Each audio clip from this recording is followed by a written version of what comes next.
Are people like more in the spotlight in the entertainment industry, film stars? Do you think that they're more vulnerable? Every industry in that sense has its own stresses. There's been a 50% increase in suicide in the last 8 to 10 years. This is not specific to any one industry. We are living a life of where people are defining themselves by whether they're doing well in life or they're chasing, something all the time. You don't know when, as either a family member or a friend or a colleague, sometimes there is this feeling of, am I crossing the line? We still fortunately are a society where every individual, like the West, have a few people who are close to, few people who that person listens to. So those people must be aware and they must work together with the mental health community. Unfortunately, the family has said, look, I don't really think you need a medicine. I don't really think you need anything but a little positive thinking. Dying by suicide directly related to mental illness. From Western data, the research shows that 90% or more of people who die from suicide do have a mental illness.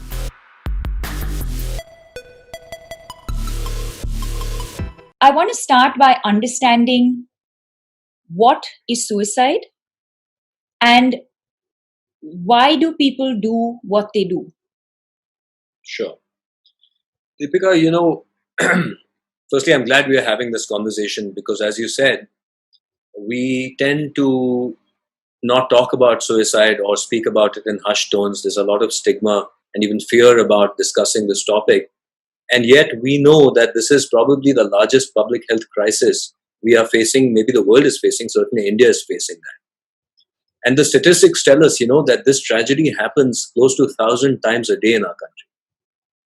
When someone who's prominent dies from suicide, there's obviously an outpouring of confusion and grief, and everyone asks this question. But I just want to remind ourselves that everyone is a hero to their family and to people who love them, and that we are losing 800 to 1,000 people every day, and many of them between the ages of 15 to 25. We know from data that worldwide, in the age group 15 to 24, suicide is the leading cause of death. And in India, for the ages 15 to 39, suicide is the leading cause of death. Which means suicide is taking away our youngest people, which is, of course, a tragedy on so many levels, a loss of their life, trauma to the family, and a loss of economic manpower and for our country and our society. And yet, as you said, we are here in a strange situation where despite the fact that it's so common, we seem not to understand enough about it.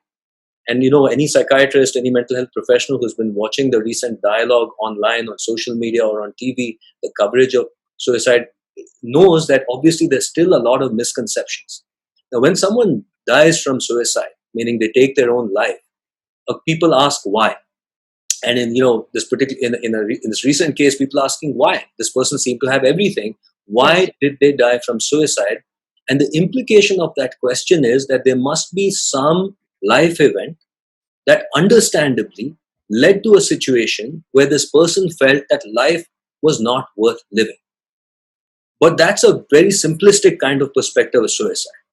And firstly, I want to remind people that think of suicide as the final fatal outcome of an illness. And asking why did this person die from suicide is like asking why did this person die from a heart attack? What led to the heart attack? Of course, the analogy is not exact since the brain and the heart are different organs. But it's similar in that, let's say somebody goes out for a run. And during the course of their run, they happen to have a heart attack and they die. To ask the question why, we're not going to blame immediately saying that the run caused it or that exercise caused it. We will understand that the heart attack was a result of multiple factors that had probably been operating long before this event. Is it possible to take your own life without having any form of mental illness? Is dying by suicide directly related to mental illness? I think what we all have to understand is diagnosis in psychiatry does not have the same real status as a diagnosis in medicine. And by that I mean, we have the reason I ask this is because some of the health officials, there was this sort of comment going around that while the cause of the death is known, an investigation would be done to understand whether the person suffered from clinical depression. Right. And my understanding always was that the two are interlinked. You would not do something like that if you weren't suffering from a form of mental illness. Yes, that is the reasoning that. So there's a debate, because if you look at the literature, and if you look at literature that comes from the West, they find that at least 90%, if not more, of people who die from suicide had, when we do what is called a psychological autopsy, which is trying to find out the state of mind of this person and their psyche before And this. so that is possible. A psychological autopsy of, so basically that is something that can be done on a body. Well, keep in mind that it's not as exact as actually talking to a person clinically before the event. But having said that, one can deconstruct the events of what happened, get information from other people, from family members about their behavior, look at any, writings and so on, get a sense of their state of mind. Right. So What is the kind of information that one can get from the brain itself or from the mind itself? No, a couple of things here. One thing I want to clarify when you ask, the question is, does everybody or many people or most people who die from suicide have a mental illness or not, is the first question. Right. Here we must understand that mental illness is itself a diagnosis made on a list of symptoms. We don't have a test. Now, when you look at those list of symptoms and study the population from Western data, from America and the West, the research shows that 90% or more of people who die from suicide do have a mental illness.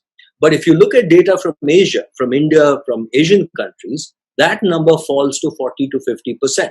Is it hereditary? Is it biological? Is it caused by events in their life? Is it one instance that can cause it? Is it a combination of multiple things? As a psychiatrist, for me, and I'm sure a lot of mental health professionals share this, everyone wants a straightforward answer. We want simple, easy to understand solutions. And the problem with mental health is it's quite nuanced, and there are multiple factors. Genetic factors are definitely a factor in both depression and suicide. We know, for example, that if someone has a first-degree relative who dies from suicide, they have a higher risk than the general population, 2 to 3 times the risk than the general population. We know that in twin studies, when twins are separated at birth and we study suicide rates in twins, there's a 30 to 50% concordance. So we know that genes probably play a role. We haven't identified which genes.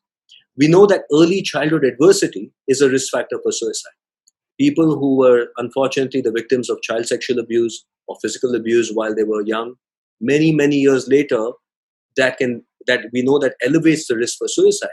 We think it might be because of alterations in brain structure and the way the brain processes stress.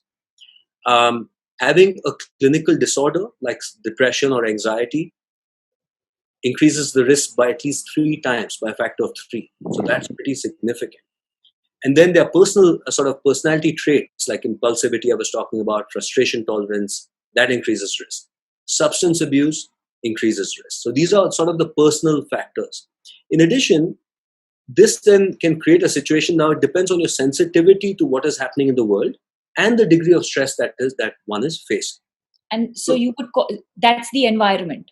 That's the environment. But again, the environment is a dynamic process between the person and the environment. For example, one person may be exquisitely sensitive to rejection and criticism because of their nature, because of stuff that has happened, or because of clinical illness. We're not, all of that can do that.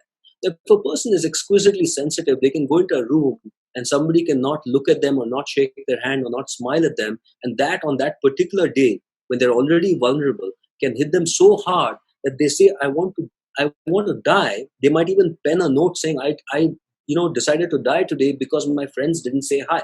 Now, in a culture like ours, unfortunately, that leads to a witch hunt, where we start saying, listen, you died, you caused the death because you didn't say hi to this guy. Now, unfortunately, the casual cruelty of life is there for everybody. There is, this happens. It's not that everyone is pleasant to us all the time. I think it's because when people are trying to understand this, they're trying to ask, what would I feel like? They're not understanding that there is an element of what happens in the mind and brain that you don't know what that feels like. Unless you've experienced or work with this in this field, you do not know the extreme anguish, the emotional pain of a person whose life seems perfectly all right from the outside, but because of neural structures, because of the stress hormones in the body, they're in exquisite agony. And that's something I think people don't understand. So they are trying to ask the question, what could have happened that could have pushed a person to doing this? What could it be?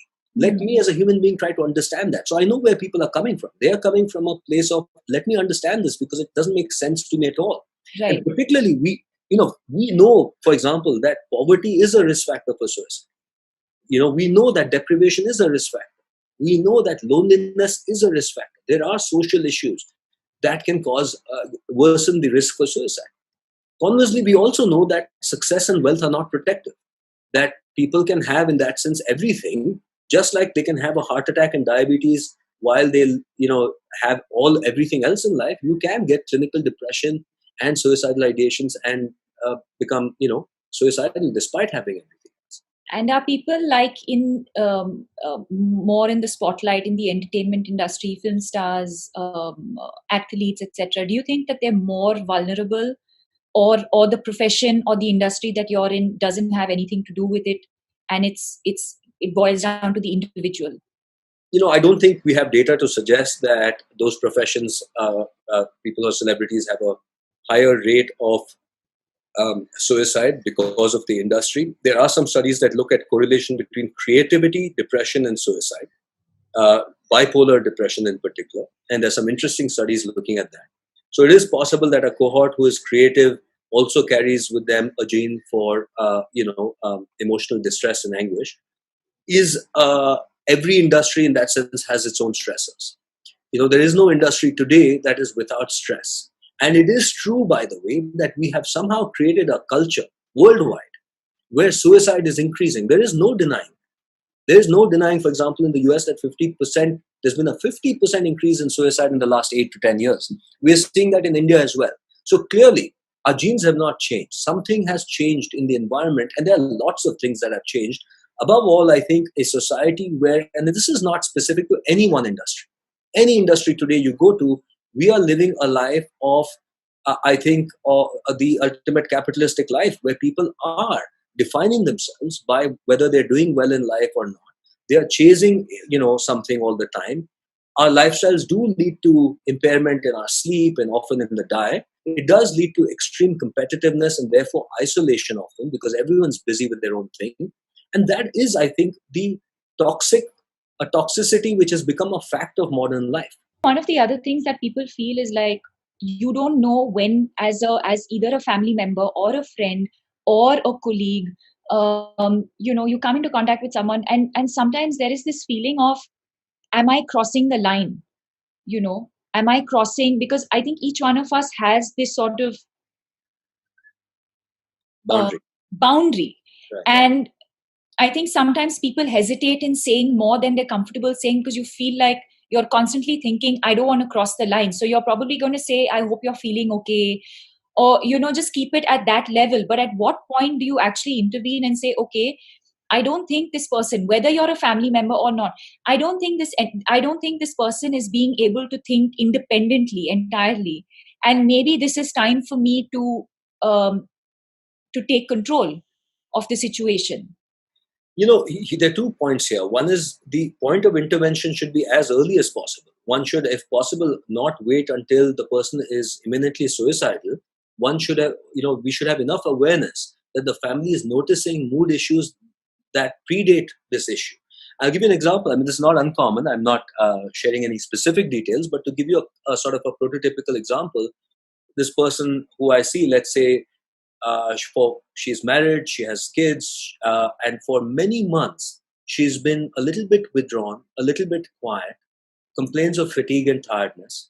But because there's no awareness, the family takes her to a physician, they do routine tests, and they say, look, you're fine, it's not a problem, don't worry about it. She continues to do this, but nobody in the family is aware of the degree of anguish. And then finally, one day, they notice that she is being even more quiet than usual. She has said goodbye to a few people, and she's starting to give away some things. And at that point, fortunately, the family decides to take her to a psychiatrist. A diagnosis of major depressive disorder is made. The person is treated with both medicines and psychotherapy. A few weeks later, they're feeling significantly better. And that is a typical example of a case where suicide has been averted through awareness. Right. So that's the first thing. We want to spread enough awareness that, if there's emotional anguish, and I always say this, look, by diagnostic criteria, we are saying if someone is low and sad and withdrawn or not their usual self for most of the day, for at least 2 weeks, that's the threshold. But people go months and years, and that has to change. So that's the first thing. Second thing, at the acute time, the onus, you see, as someone who doesn't know the person well, it's difficult. Yes. It really becomes the responsibility of the family. And it is, I cannot emphasize enough, and I'm sure other panelists will also share Because this. often what happens is you meet somebody socially, you know them, you Yes. meet them socially, but you don't know them well enough to say, look, I think you need help. Well, I'm going to ask you this question, right? What if you see someone who seems at risk for a heart attack? They have diabetes, they're eating sweets, they're smoking, they're overweight, they're not exercising, and when you meet them at a party or a social event, you can see that they're not unwell. Now, unfortunately, yes, that does happen. But you're right, because of, depending on our relationship, it may not be something that we can actually engage with. But what I would say is, firstly, we develop that sensitivity, at least for the people who are near and dear us. We still, fortunately, are a society where every individual, most people in our country still, unlike the West, have a few people who are close to them, few people who care for them, few people who that person listens to. So those people must be aware, and they must work together with the mental health community. Every psychiatrist I know has worked with patients who, unfortunately, the family has said, look, I don't really think you need a medicine. I don't really think you need anything but a little positive thinking. We don't want that anymore, because